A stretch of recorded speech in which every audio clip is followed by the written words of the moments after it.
TATU. What's up, man? Hey, man. You know, it's good to be back. I feel like it's been a long time.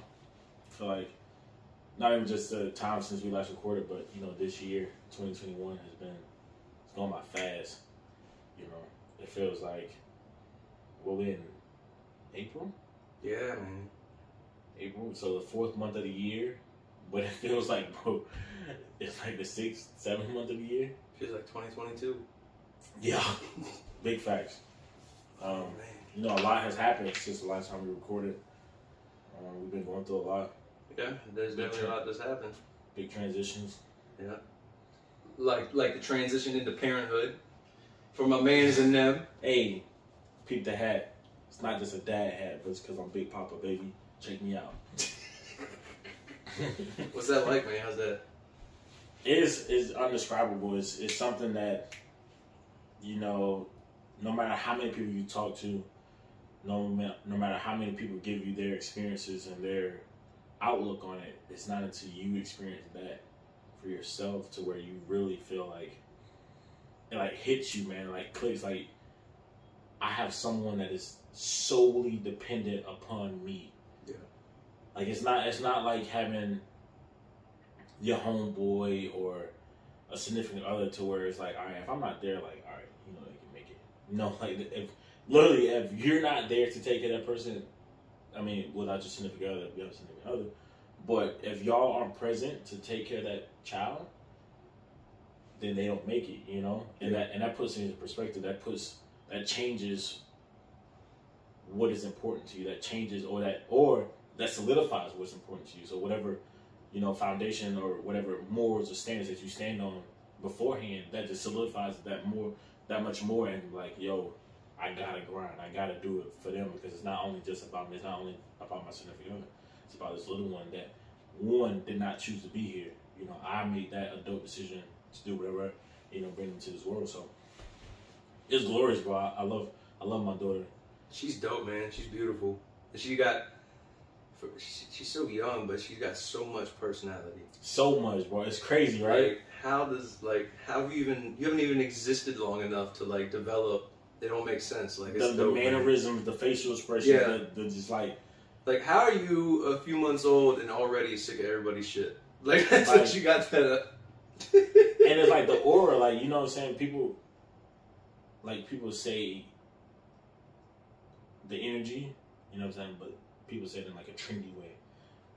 But like her, for real, like, you feel her energy. Like, yeah, definitely. Because I was talking to my moms, and I was like, she's a newborn, but it's like a 5-year-old in a newborn's body. Okay. You know what I'm saying? Or, you know what I'm saying? She's way surpassed, like, her energy is just on a different level, and it's like, it's fun, it's dope, bro. She's a lot like me, for sure. She's a lot like me. I can see a lot of myself in her. Definitely. That's dope, man. Yeah, we made some studio upgrades too, right? We got some new lighting. We're shooting in 4K now. Yeah, you know, we're not like the Joe Rogan experience, but we getting there. We getting there. Small steps, baby. Right. Baby steps. Right. No pun intended. They're Ellie steps. Ellie steps, baby. Baby E steps. Shout out, baby girl. Daddy love you. Oh man. I'm just so excited to be back in the studio. Like, you know what I'm saying? Yeah, man. And it's not so much. It's not so much just being in the studio. It's just having this interaction with you. You know what I'm saying? And having this banter and this conversation. Yeah, not, you know, that doesn't involve moving furniture. So, hey, bro, look, bro, you called me and you know I'm gonna come, but you said, hey, bro, I need your help moving a couple things. And I'm like, bet. Right? My thought process is, I'm doing something right now, but what I'm doing is a one-person job. I don't need somebody else. What you needed was a 2-person job. Yeah. So you needed me. So I was like, bet, I'll go move a couple things. Tell me why I get to the house, and I'm like, all right, bro, what we moving? He's like, you know, I'm getting new windows. I'm like, okay. So we got to take down all the blinds, all the drapes, move all the furniture 3 feet from every window. Everything, every window, not the bathrooms. Well, thank God for that. Shit. This whole house. Hey, oh bro, my goodness. Look, you could have said no. No, I couldn't have. I mean, you're right. Because when you sign the bro contract, when you sign that contract to transition from a friend or an associate to family, yeah, man. Like you got to show up when the call comes through. It's like, bro, I need you. Yeah. It is what it is. You know what I'm saying? Mm-hmm. Speaking of showing up, that brings me to the hot topic of the last couple of months. People interacting with each other again. And people being able to interact with each other because of the vaccine, the COVID-19 vaccine. Yeah, there's a real feel, at least where I'm at in my environment, there's a real feeling of,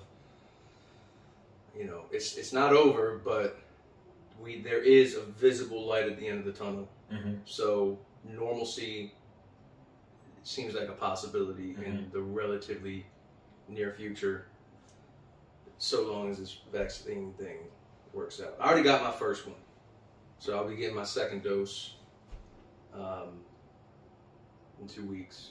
So when you grow an extra ear, a head, I'll be an anomaly because you don't feel some type of way by being basically a test dummy. I don't feel like a test dummy. Why not? Like there was So here's the thing, there's trials with every vaccine medical thing, right?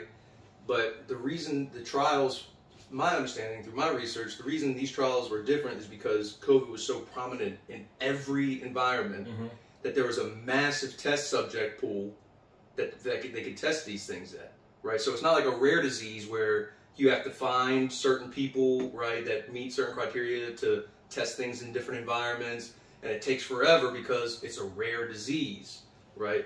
When it's a disease or a virus that is wrecking the world, it's everywhere. So you can literally, the world is your petri dish. So the people that they did test it on, right, like there was no shortage of test subjects, right? That with, a lot of red tape, unnecessary red tape, like administrative, clerical work stuff. The integrity of the studies is still there, but there's a lot. I mean, you were in the Navy. You know how sometimes there's just way more paperwork than necessary for things, right? So because of the sense of urgency, things were. Look, I get it. Like this vaccine came fast as hell, right? Way too fast. So, and I can understand why people feel that way. Like, I get that. Like, I understand the hesitance. I encourage the skepticism, right? I was skeptic because I was like, hold on. Like I love science and medicine and all that stuff. Like, I'm a huge supporter of it all, but this seems a little... It seems too good to be true. Yes, it seems too good to be true. So that's when I started doing my own research. I looked at the studies. I found people that I trust that, give their interpretation of the data, right? And it just made sense. So, like, the fact that before this, we were already working on coronavirus vaccines, because this isn't the first coronavirus. Yeah. So we already work on those vaccines. For those who don't know, if you look on your Lysol bottle, it literally says coronavirus. Coronavirus 19 is just a different strand of that. Yeah, so when you think about that, when you think of the fact that this vaccine technology is groundbreaking in that it uses mRNA, where it's typically you would take like an inert, dead virus, put it in. Well, this doesn't do that, right? Because there's a whole bunch of difficulties that come with that type of vaccination. This uses mRNA, which basically just codes your DNA to create the spike protein, which is how COVID spreads in your body and replicates and gets everybody sick. And it just looks at that protein, which is harmless by itself, but it's foreign. So your body sees this foreign things like, antibodies, immune system, do your thing. So that way, if you do come in contact with the coronavirus, it sees those spike proteins on the coronavirus. Like, hey, I've seen you before.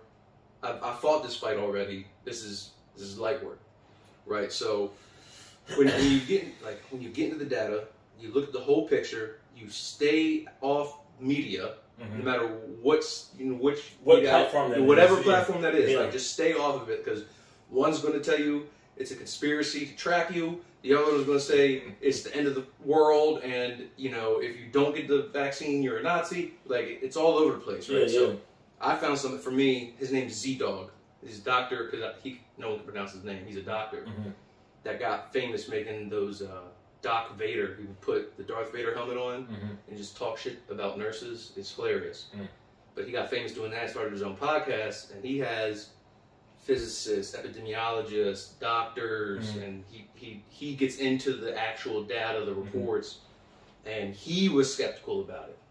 But it's truly, it is a remarkable time to be alive with regards to the sheer brilliance of this specific type of vaccine technology. So my first drawback is the fact of copying my DNA. Your DNA does that. Yes. But I don't really, I'm reserved on the fact of someone injecting something that was doctored up in a lab to do that. You know what I'm saying? Well, it doesn't copy your DNA. mRNA is messenger RNA, and what that is, it's basically like it's like an instruction booklet. Okay. And it tells the DNA, hey, do this. So like. Okay, so like you just said, they're injecting something into my body to tell my body to do something. Yeah, like every other vaccine you've ever taken. Which I'm not a fan of vaccines in general. I'm not a fan of something drawn up in a lab to fight something that is naturally caused or something that my body should be able to take care of. I'm not a fan of that in general. But that's not my biggest concern. My biggest concern is just looking at the history of our country. Throughout the history of our country, when it comes to medicine, when it's something that is truly beneficial to the people, it does not come out in a hurry. It's not something that's quick. That's true. It's not something that is easily accessible to the average person. I'll just take you back to the reduction in red tape that I mentioned. Right? Because technically the vaccine is not FDA approved right now. It's only FDA approved for emergency use. Okay? Which means that there's still, to get that FDA approval, there's still a lot of red tape that's got to go through. Yeah. Right? But as we've both seen in our lifetime, there's a lot of unnecessary red tape when it comes to the government, right? Yeah. Where we look at something and be like, I could do this job in less man hours for way cheaper if I didn't have to jump through all these hoops, right? Yeah. So it's the same thing. It's just like that. So, you know, and it's not, and again, I'll also take you back to the fact that it's been technology that was being worked on before the pandemic. So it was just jump-started. It got a boost because of the pandemic and a reduction in resistance because of the lessening of the red tape. And it's been a year. And when you have a year and you have the whole world as your test subject, right? Because it was everywhere. Things and you lose the red tape, things go quicker. But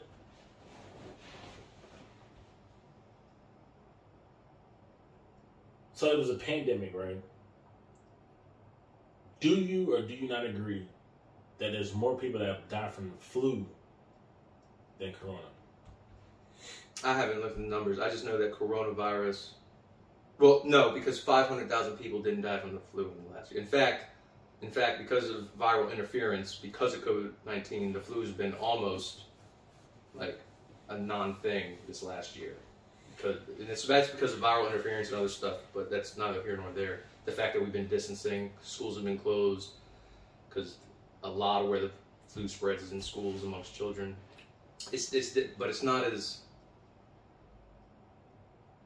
No, it's not as. Because I'm a man of numbers, and you know, numbers depends on which way the numbers sway, can either create comfort or chaos. And to me, it seems as if throughout this past year, the numbers have swayed and been swaying to create chaos, to create a more of an urgency. Well, yeah. For the pandemic. Well, it's unknown. We're in unknown territory. I mean, there's a lot. I mean, there's a lot of things that go on that's unknown. I don't. Right, but they're not killing millions of people. Is it actually killing millions of people, or are they? Because from people that I know and spoken to in the medical field, anytime someone died, they attached the due to COVID. Yeah, and see, everyone I know has debunked that. So it's like which one is it? You know what I'm saying? It's kind of like right. I think with any reporting, especially there's fallacies in any reporting. There's absolutely going to be a margin of error. Yeah. Right. That's just natural. That's how everything works. There's always a margin of error. Because you could easily say for every person that died from something non-COVID related, but it was marked as COVID, you could say someone went untreated that had COVID that we didn't even get to see died. So it's like, okay. So while maybe it's happening, and you got the false negatives. Mm-hmm. You got a bunch of false negatives, false positives. Yeah. You got people that just never got tested. Yeah. You got who knows who had it before it was declared an emergency, right? Because there's a bunch of people that recalled being sick right before the whole lockdown started. Yep. So, yeah, I don't know. I just think I miss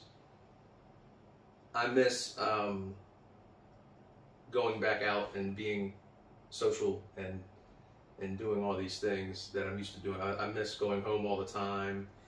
I miss I miss live music, right? Yeah. And this seems like the most obvious way to get back to that. So what I can do personally to do that is get vaccinated. And I understand people are going to be skeptical for this reason or that reason, and that's fine because it is a personal decision.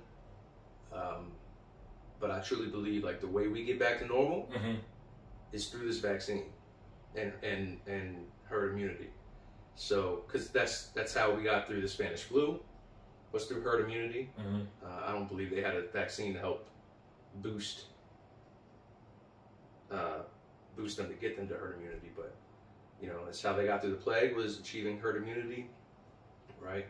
That's how we got rid of polio, was through vaccines and herd immunity, and so it just seems natural that it's worked every other time, so it's got to work this time. And I think that's the biggest selling point for everybody, because of reestablishing those relationships, reestablishing those normal interactions with friends and family and loved ones. That is a big part of human growth. It's just having that interaction with another human, and that has been kind of ripped away from us this last year. Not in all states, but for the most part, everybody. Speaking of relationships, that brings up, a topic that I want to speak on: the difference between a romantic relationship and an intimate relationship. Yeah, I think a lot of people get that misconstrued. Yeah. I think they think like intimacy is romance. It's not. Because you and I have an intimate relationship. Yeah. It's anything but romantic. Yeah. But we tell an intimate relationship. Intimacy just means for me it's more than just skin deep. It's more than your bar buddy that you see at the bar. It's meaningful, right? There's value, right? Yeah, you bring value. Each person, a part of that relationship, brings value to that relationship. Yeah. And oh my God, that's something that bugs me with a lot of people, bro. A lot of people fool with someone, and only one person brings value to that relationship. Yeah. Whether that's me and you operate on this principle. Like, each of us have to bring value to a relationship, whether that's an intellectual value, a monetary value, an energy value. You know what I'm saying?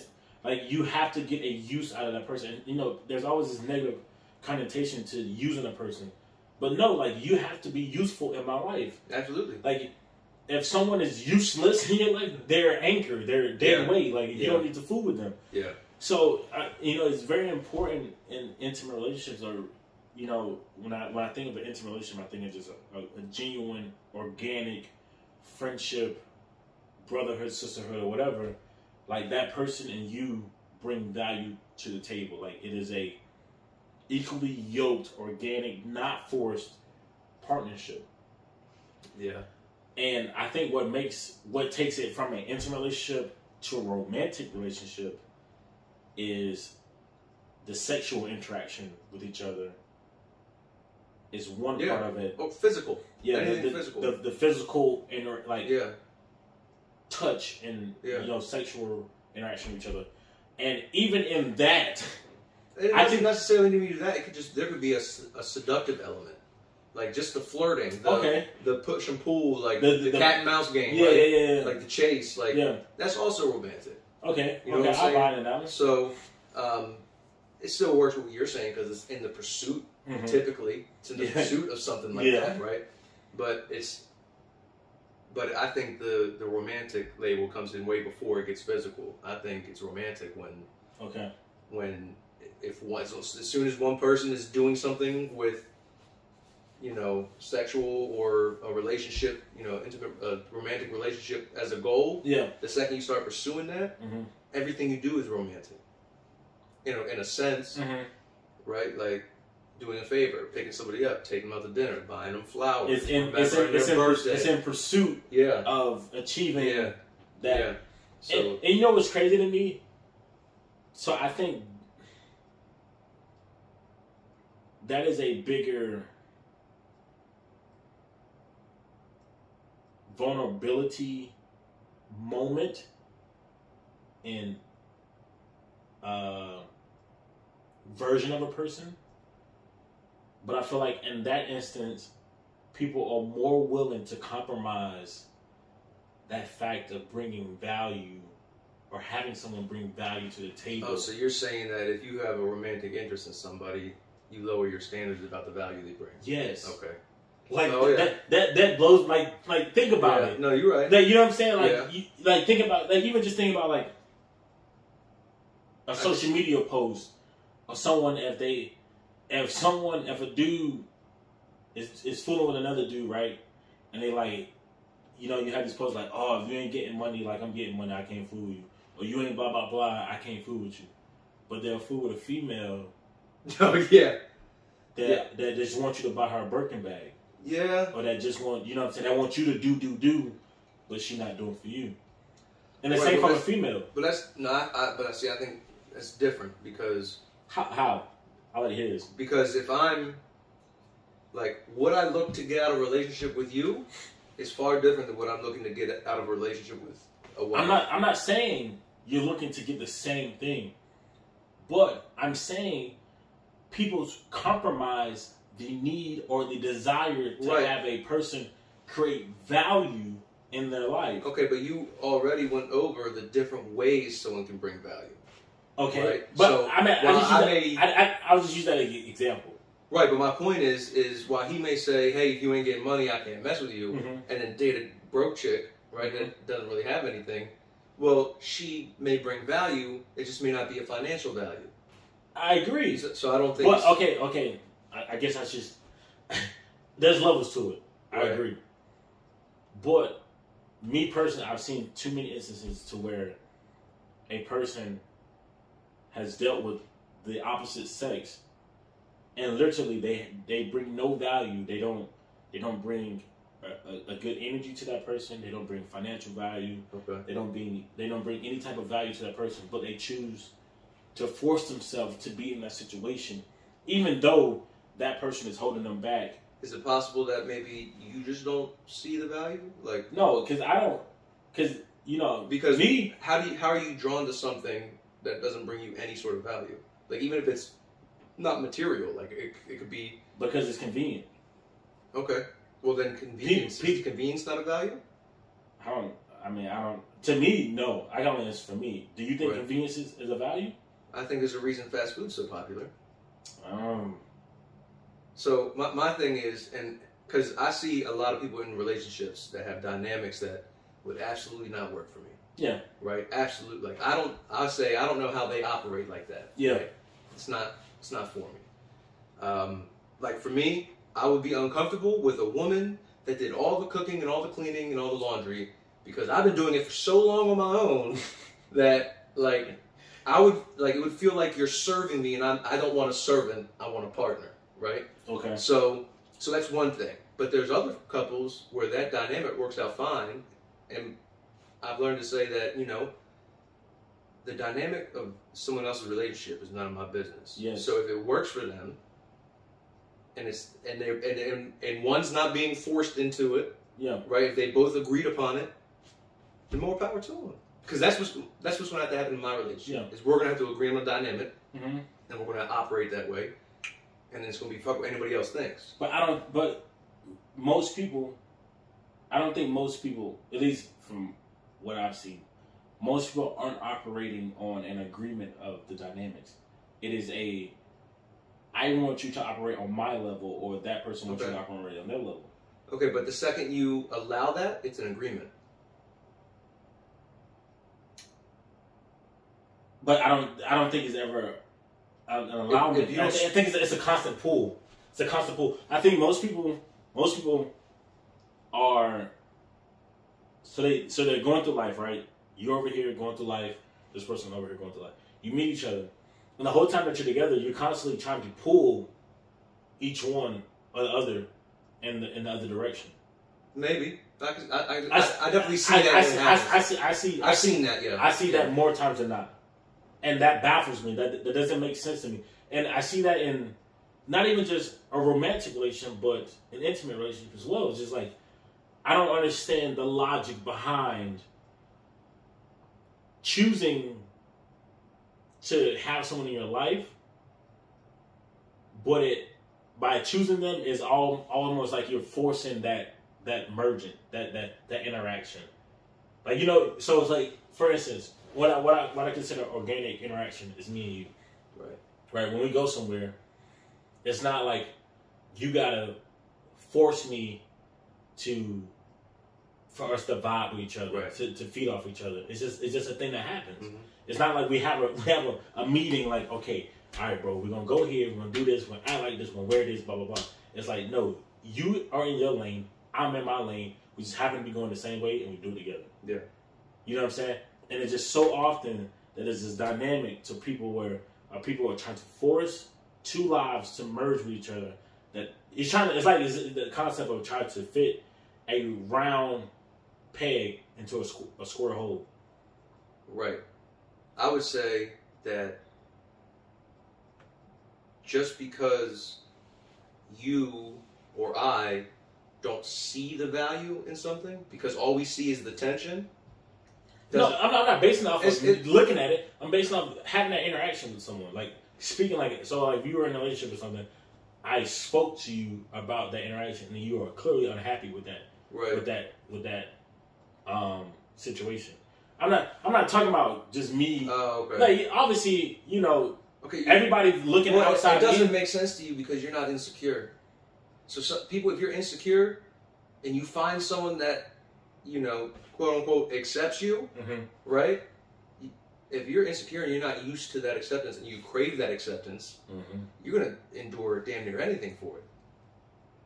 It's like food. Like, hey, man, if I ain't ate in a week, I might do some sketchy shit for a burger. Like, you know what I'm saying? Like it's like Dave Chappelle, right? You got them bacon cheeseburgers, man. So I get and what my point is even though that person is being taken advantage, I'm not saying it's okay. Yeah. Even though that person is being taken advantage of, and in many ways they're being made miserable, they are still getting a value from that person.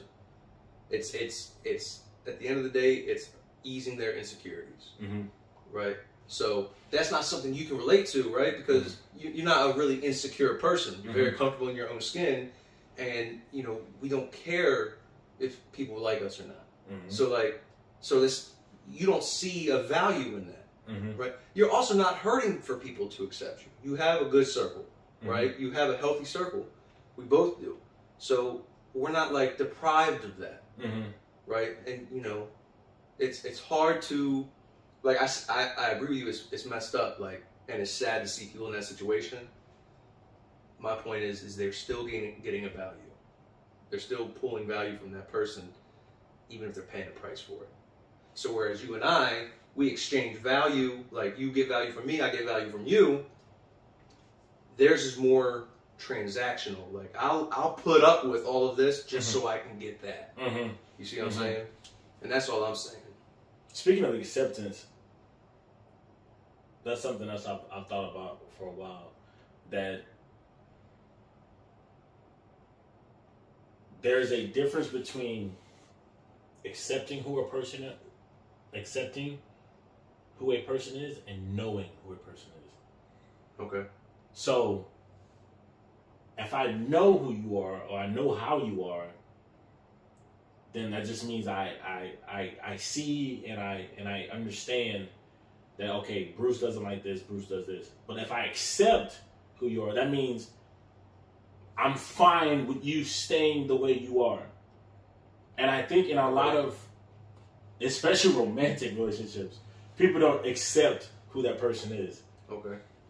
It's almost this thing to where it's like, okay, I know who you are, I understand who you are, but hopefully throughout time you will grow and change to be this person that I want you to be. Rather than, I know who you are, I understand who you are, and I accept who you are. Right. So I'm fully fine and complacent with you remaining who you are, remaining on your principles, remaining on your morals and grounds, and understanding and interacting with you. I think a lot of people get that confused. A lot of people don't accept who a person is. They understand who they are, but they don't accept it because they want to change. Their relationship is constantly and continuously trying to change that person into the person that they want them to be. Yeah, that doesn't make a whole lot of sense to me because it's like...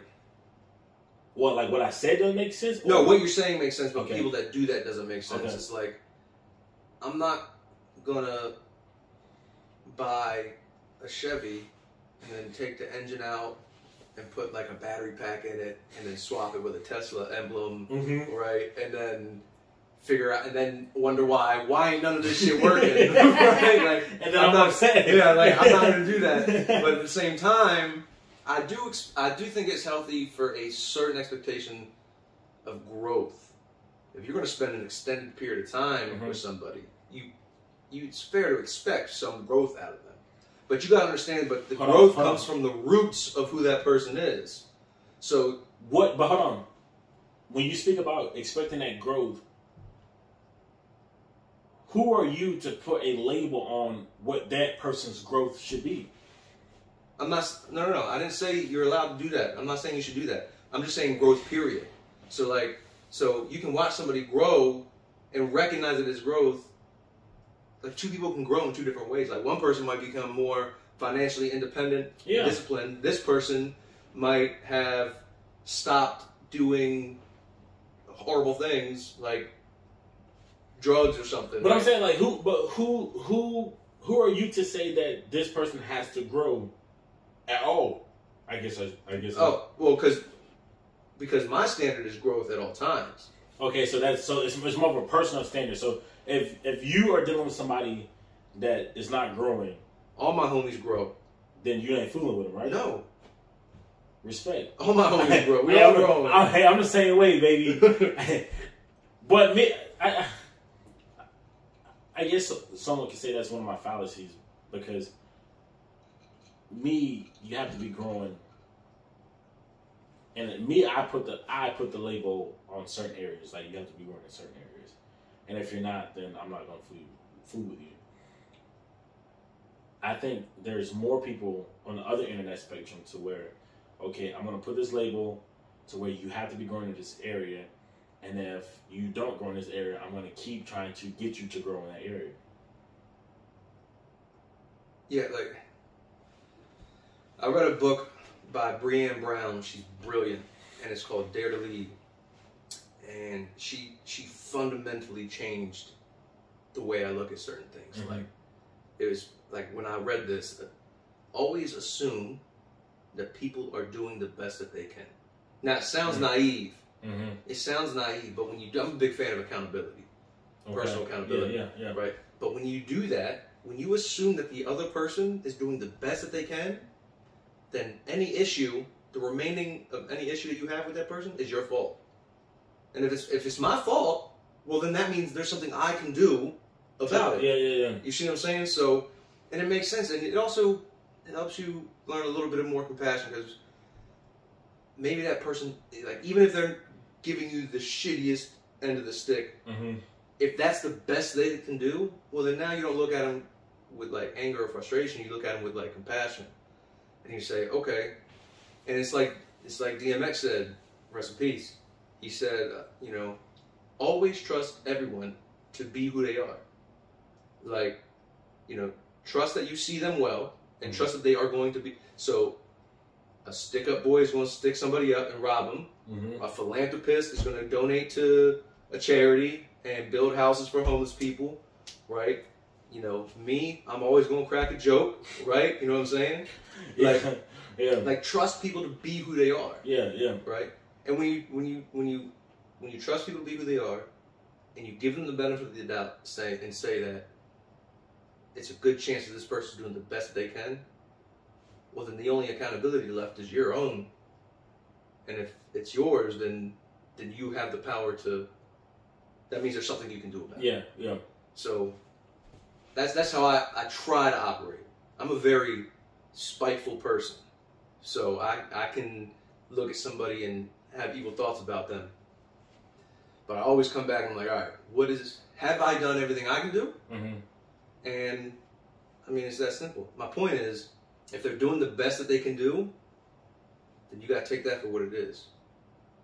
Now, if you think they can do better and you can try and pull that better out of them, by all means. But yeah, I just think you should always assume that you're getting the best that person is capable at that moment. Hey, man. I love that. I think we can end on that right there. Yeah, definitely. Trust. What is it? Trust that a person. Always trust the person to be themselves. Always trust the person to be themselves and control what you can control. And assume that everyone is doing the best that they can in the moment. I'm not buying that shit, but I'll buy the trust that a person is being Well, think about it. Think about it real quick. Even if someone does you dirty, right? And you're thinking, well, they could have easily just not done me dirty, right? Everyone's character has limits, right? So some people are just shitty people by nature. Okay. So they could have done you worse. You see what I'm saying? So even if their limitation is a character, an integrity limitation, it's still a limitation, which means they're still doing the best they can do. You see what I'm saying? Trust that a person is going to do. I assume that they're doing the best they can do. And control what you can control. In most cases. Tools and their uses. TATU, baby.